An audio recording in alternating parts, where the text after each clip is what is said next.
অনির্বাণ জীবনানন্দ দাশ। সর্বদাই এরকম নয়, তবু মাঝে মাঝে মনে হয় কোনো দূর উত্তর সাগরে কোনো ঢেউ নেই,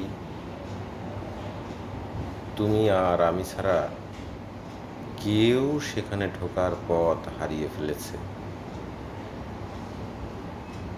নেই নীলকণ্ঠ পাখিদের ডানা গুঞ্জনন। ভালোবেসে আমাদের পৃথিবীর এই রৌদ্র, কলকাতার আকাশে চৈত্রের ভোরে যেই নীলিমা হঠাৎ এসে দেখা দেয় মেলাবার আগে, এইখানে সে আকাশ নেই।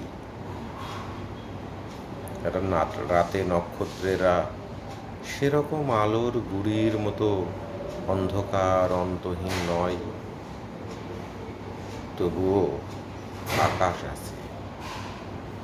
অনেক দূরের থেকে নির্নিমেষ হয়ে নক্ষত্র দু একজন চেয়ে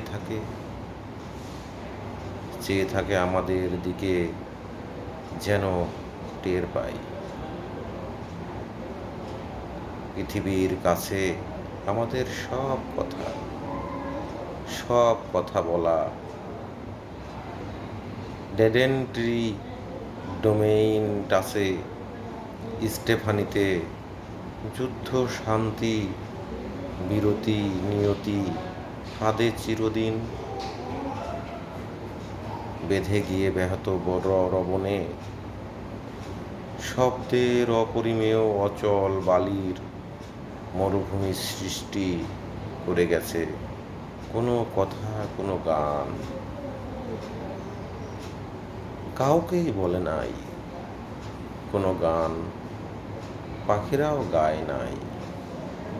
তাই এই পাখাহীন নীলিমাবিহীন সাদা স্তব্ধতার দেশে তুমি আর আমি দুই ভিন্ন রাত্রির দিকে থেকে যাত্রা করে উত্তরের সাগরে দীপ্তির ভিতরে এখন মিশেছি। এখন বাতাসে শব্দ নেই, তবু শুধু শব্দ বাতাসের শব্দ হয়। বাতাসের মতো সময়ের কোনো রৌদ্র নেই, তবু আছে। কোনো পাখি নেই, তবু রৌদ্রে সারাদিন হংসের আলোর কণ্ঠ রয়ে গেছে। কোনো রানী নেই, তবু হংসের আশার কণ্ঠ এইখানে নগরের রৌদ্রে সারাদিন।